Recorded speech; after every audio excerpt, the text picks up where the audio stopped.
स्वयंपाक करताना जेवणात टाका ही एक वस्तू घरातील प्रत्येक जण तुमच्या मनाप्रमाणे वागतील। नमस्कार मित्रांनो, आपल्या घरातील मुले असतील किंवा आपले पती असतील किंवा घरातील अजून कोणती व्यक्ती असेल, एखादी गोष्ट आपण त्या व्यक्तीला सांगतोय पण ती व्यक्ती ऐकत नाहीये। त्या गोष्टीमुळे त्या व्यक्तीचं नुकसान होत आहे आणि आपल्या घरात प्रॉब्लेम्स होत आहेत। पण त्या व्यक्तीला आपल्यासाठी काय चांगलं आहे किंवा काय वाईट आहे हे लक्षातच येत नाही। अशा वेळी आपण हा उपाय करू शकतो। फक्त एक वेळा किंवा दोन वेळा हा उपाय केल्याने त्या व्यक्तीत 100% बदल होईल आणि त्या व्यक्तीला आपल्यासाठी काय चांगलं आहे आणि काय वाईट आहे याची समज यायला लागेल आणि जी गोष्ट आपण सांगतोय ती आपल्या भल्याची आहे हे सुद्धा त्या समोरच्या व्यक्तीच्या लक्षात येईल।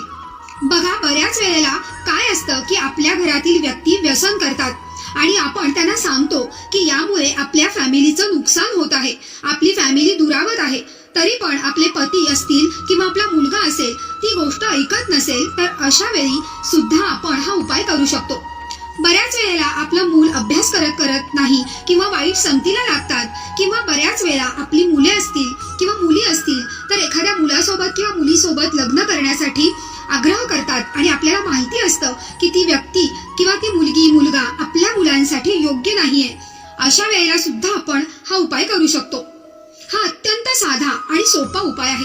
फक्त जेवण बनवताना त्या व्यक्तीच्या जेवणात आपल्याला ही वस्तू टाकायची आहे आणि 1 ते 2 वेळाच आपण हा उपाय केला तर त्याचा फरक आपल्याला दिसायला लागेल।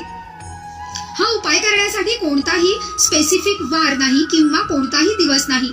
आठवड्यातून कोणत्याही एका दिवशी आपल्याला हा उपाय करायचा आहे।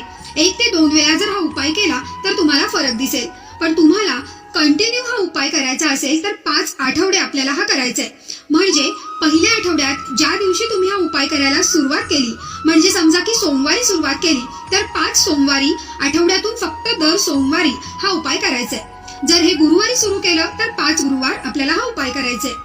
एखाद्या गुरुवारी समजा मासिक पाळी आली किंवा काही सूतक आलं तर तेवढा वार स्किप करायचा आणि त्याच्या पुढच्या गुरुवारी किंवा सोमवारी आपण हा उपाय करायला सुरुवात करायची। आणि आपण हा उपाय करत असताना आपलं जे इंटेन्शन आहे की आपण हा कशासाठी हा उपाय करतोय, कोणासाठी करतोय, हे मनात असणं खूप गरजेचं आहे।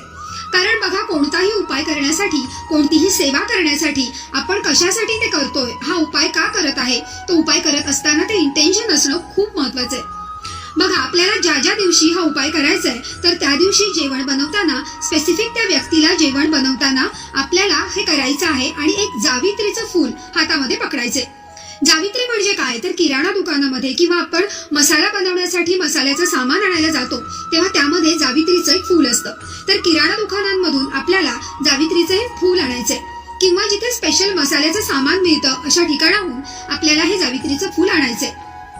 ज्या दिवशी आपल्याला हा उपाय करायचा आहे त्या दिवशी जावित्रीचं फूल आपल्या हातामध्ये पकडायचंय, आपल्या गुरुचं स्मरण करायचं आणि 11 वेळा 21 वेळा किती वेळा तुम्ही हे गुरुचं नाव म्हणजे स्मरण करायचं आणि आपला मुलगा असेल, पती असेल, मुलगी असेल किंवा घरातील अजून कोणी व्यक्ती असेल तर त्यांचं नाव घ्यायचं आणि त्या व्यक्तीला आपल्याला काय वाटतं की त्याने कोणती चांगली गोष्ट केली पाहिजे, ती गोष्ट करू नये ते देखील आपल्याला बोलायचं आहे। आणि त्यानंतर आपल्या मुलाचं, मुलीचं किंवा नवऱ्याचं किंवा घरातील अजून ज्या सदस्याचं असेल तर 1 वेळा नाव घ्यायचं आणि स्वाहा स्वाहा असं म्हणायचं। त्यानंतर हे जावित्रीचं फूल जे आहे ते आपल्याला क्रश करायचं आहे आणि त्या व्यक्तीचं, जसं की भात असेल, भाजी असेल, वरण, तर त्या व्यक्तीचं जे आपण जेवण बनवणार आहोत तर त्यामध्ये हे टाकायचंय। आता हे जावित्रीचं फूल खूप मोठं असतं तर 1 वेळच्या जेवणात आपण हे टाकू शकत नाही, त्यामुळे अगदी जावित्रीच्या ज्या बाऱ्या काड्या आपण हातामध्ये पकडायच्या आहेत आणि त्यानंतर असं बोलायचं आणि त्या जेवणामध्ये क्रश करून आपल्याला ते टाकायचं आहे। हा उपाय केल्यानंतर त्या व्यक्तीला आपल्यासाठी काय वाईट आहे, काय चांगलं आहे याची समज निर्माण होईल आणि तुम्ही सांगाल तेच योग्य आहे हे त्याच्या मनाला, त्याच्या बुद्धीला पटेल आणि नक्कीच तो त्या वाईट मार्गावरून चांगल्या मार्गावर येईल।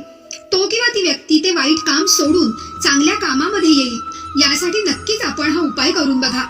त्या व्यक्तीमध्ये आपल्या घरातील म्हणजे त्या व्यक्तीमुळे जे आपल्या घरातील वातावरण बिघडत असेल तर अशा वेळेला आपण हा उपाय करायचा आहे। आपल्या मुलांसाठी, नवऱ्यासाठी किंवा मुलीसाठी करायचंय। बाकी कोणीही कोणा दुसऱ्यासाठी हा उपाय केला तर त्याचा काहीही फायदा होणार नाही। फक्त बायकोने आपल्या नवऱ्यासाठी किंवा आईने आपल्या मुलांसाठी हा उपाय केला तरच त्याचा फायदा आणि त्याचा रिझल्ट आपल्याला बघायला मिळेल। धन्यवाद मित्रांनो।